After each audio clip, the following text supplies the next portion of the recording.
ఈరోజు కార్తీక దీపం సీరియల్ ఎపిసోడ్లో జోష్న పారిజాతం మాట్లాడుకుంటూ ఉంటారు.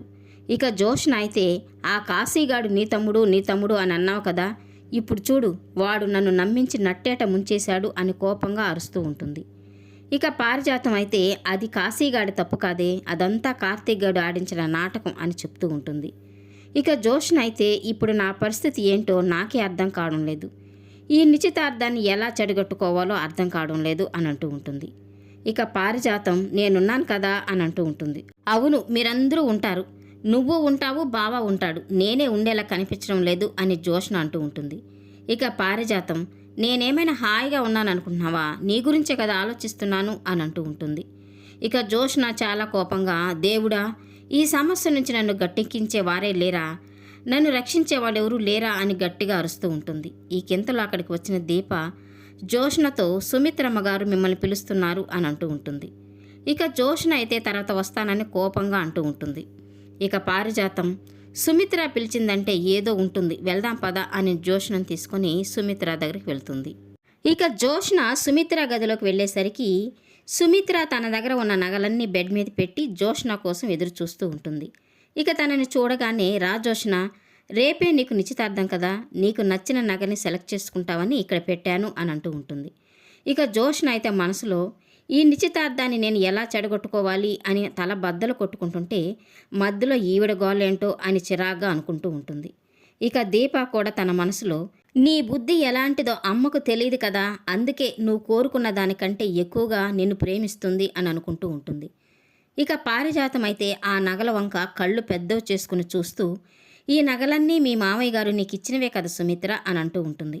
ఇక సుమిత్ర, అవునత్తయ్య గారు, పెద్దత్తయ్య గారు నగలివి, మామయ్య గారు నాకిచ్చారు, నేను ఈ నగల్ని నా కూతురికి ఇస్తాను అని అంటూ ఉంటుంది. ఇక జోష్న అయితే తన మనసులో లెక్క ప్రకారం అయితే ఈ నగలన్నీ దీపకే ఇవ్వాలి అని అనుకుంటూ ఉంటుంది.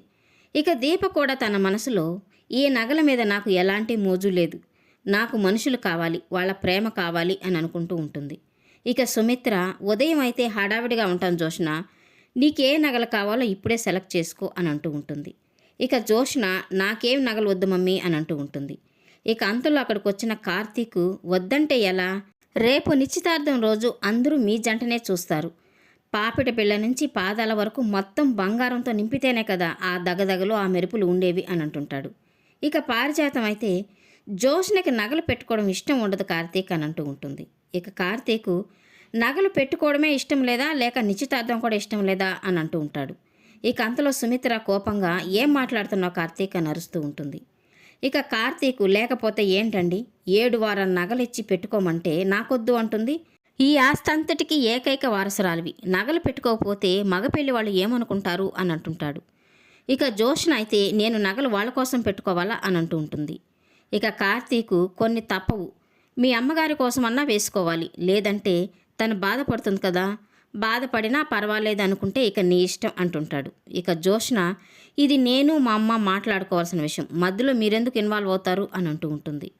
ఇక కార్తీక్ అయితే, సరే దీప, మనం వెళ్దాం పదా, నగలు పెట్టుకున్నా నిశ్చితార్థం జరుగుతుంది, పెట్టుకోకపోయినా నిశ్చితార్థం జరుగుతుంది, నిశ్చితార్థం అయితే జరుగుతుంది, జరిగి తీరుతుంది అని అంటుంటాడు. ఇక జోష్న అయితే చాలా కోపంగా, నన్ను ఇరికించానని బాగా సంబరపడుతున్నావు కదా బావా, ఈ నిశ్చితార్థాన్ని ఎలా తప్పించుకోవాలో నాకు బాగా తెలుసు అని మనసులో అనుకుంటూ ఉంటుంది. తెల్లవారితే నిశ్చితార్థం, జోష్న ఎలాంటి పొరపాట్లు చేస్తుందో, ఇంట్లో వాళ్ళకి ఎలాంటి హాని చేస్తుందో అని కార్తీకు దీప ఇంటికి వెళ్లకుండా ఆ రాత్రి అక్కడే ఉందామని మాట్లాడుకుంటూ ఉంటారు. ఇంతలో అక్కడికి వచ్చిన శివనారాయణ, ఇంత టైం అయినా ఇంటికి వెళ్లకుండా ఇక్కడ ఏం చేస్తున్నారు అని అంటుంటాడు. ఇక కార్తీక్ అయితే, ఉదయాన్నే నిశ్చితార్థం కదా, చాలా పనులున్నాయి, ఈ రాత్రికి ఇక్కడే ఉండాలి అనుకుంటున్నాము అని అంటుంటాడు. ఇక శివనారాయణ, మరి ఇంట్లో ఉన్న నీ కూతుర్ని ఎవరు చూసుకుంటారు అని అంటుంటాడు. ఇక దీప, మా అత్తయ్య గారు చూసుకుంటారు అని చెప్తూ ఉంటుంది.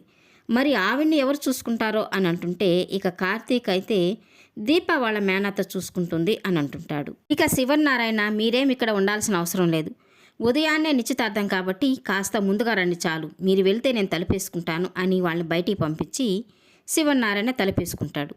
ఇక చేసేదేమి లేక కార్తీకు దీప ఇంటికి వెళ్ళిపోతారు. ఇక మరోవైపు జోష్న అర్ధరాత్రి ఇంట్లో నుంచి పారిపోవడానికి ప్రయత్నిస్తూ ఉంటుంది. ఇంటి బయటకు వచ్చిన తర్వాత జోష్నను పారిజాతం ఫాలో అవుతూ వచ్చి తన చేయి పట్టుకొని ఎక్కడికి వెళ్తున్నావని తనను ఆపుతూ ఉంటుంది. ఇక జోష్న అయితే నేను కనిపించకుండా వెళ్ళిపోతున్నానని తనతో చెప్తూ ఉంటుంది. ఇక పారిజాతం అలాగైతే తెల్లవారితే నిశ్చితార్థం ఆగిపోతుంది కదా అని అంటూ ఉంటుంది. ఇక జోష్న అయితే ఎవ్వరు ఏమనుకున్నా నా జీవితమే నాకు ముఖ్యం, ఇప్పుడు ఉన్న ఈ పరిస్థితిలో పారిపోవడం తప్ప నాకు మరో మార్గం లేదు. వారం రోజుల తర్వాత అందరి కోపం తగ్గిన తర్వాత తిరిగి ఇంటికి వస్తాను. ఈలోగా నా ఫోన్ స్విచ్ ఆఫ్ వేస్తున్నాను. ఇప్పుడు నువ్వు వెళ్ళి కామ్గా పడుకో. జోష్న కనిపించడం లేదంటే షాక్ అయ్యి నా కోసం వెతుకు. నేను కనిపించకపోవడానికి దీపే కారణమని ఆ నిందని దీపపై నెట్టి అని చెప్పి జోష్న కారు వేసుకొని నేరుగా వెళ్ళిపోతూ ఉంటుంది. వెళ్తూ ఉన్న జోష్నను చూస్తూ, నిశ్చితార్థాన్ని తప్పించుకోవడానికి నువ్వు పారిపోతున్నావు, బాగానే ఉంది.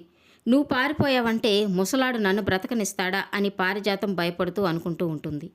ఈ వీడియో నచ్చినట్లయితే లైక్ చేయండి, సబ్స్క్రైబ్ చేయండి. Thank you for watching.